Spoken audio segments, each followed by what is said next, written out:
Bonjour et bienvenue dans cette nouvelle édition consacrée aux élections européennes. Quels enseignements pouvons-nous en tirer à ce stade ? Eh bien, en premier lieu, il convient de souligner que l'essor des eurosceptiques reste contenu. Minoritaires, avec un quart des sièges du Parlement, ils ne sont pas en mesure d'exercer une influence significative sur les textes législatifs ou les nominations aux postes clés. De surcroît, il est probable que les députés européens du parti du Brexit n'aillent pas au terme de leur mandat, ce qui pourrait à terme réduire encore davantage le poids des eurosceptiques au Parlement européen. Cependant, l'un des faits politiques majeurs de ce scrutin reste, avec la hausse de la participation, la forte progression de deux partis pro-européens, les Verts et les libéraux. Une frange importante de l'électorat a ainsi abandonné les partis traditionnels de centre-droit et de centre-gauche pour porter leur voix sur ces deux partis minoritaires afin d'exprimer une volonté de changement. Quels seront alors les impacts de cette recomposition parlementaire ? Eh bien, premièrement, la continuité législative est plus ou moins assurée malgré la fragmentation de la majorité pro-européenne. Deuxièmement, à l'échelle mondiale, l'équilibre des forces économiques est également préservé. En conservant son unité, l'Europe demeure l'un des trois principaux blocs économiques avec les États-Unis et la Chine. Ceci est d'autant plus crucial pour les investisseurs dans un contexte de fortes tensions commerciales. L'Union européenne reste en effet tributaire des échanges mondiaux pour soutenir sa reprise économique.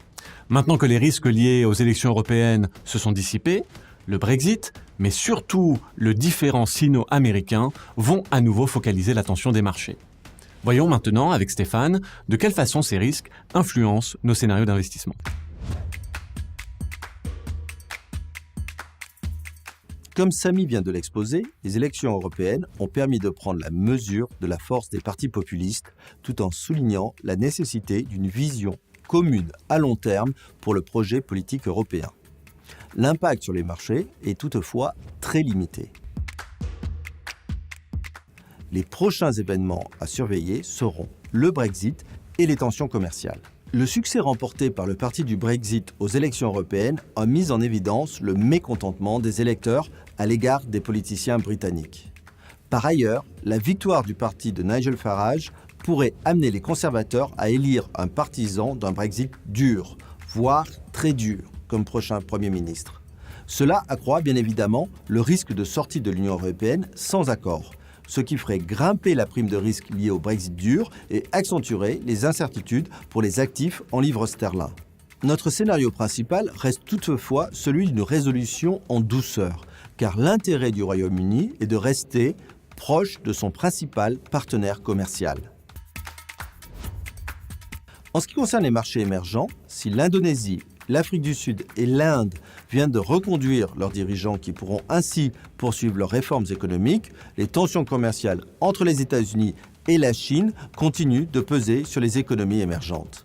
Nous tablons toujours sur la conclusion d'un accord entre les deux puissances économiques, même si les négociations progressent beaucoup plus lentement que prévu.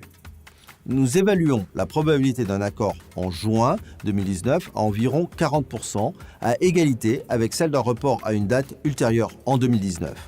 Enfin, nous estimons que le risque d'une rupture des négociations s'élève à environ 20%, ce qui ferait craindre un ralentissement économique beaucoup plus sévère.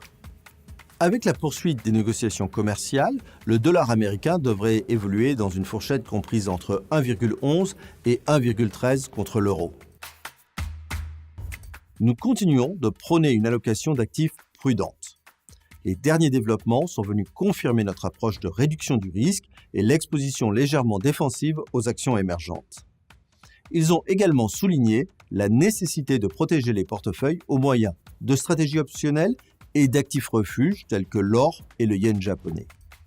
Comme toujours, nous vous tiendrons régulièrement informés des évolutions de marché. Merci beaucoup pour votre attention.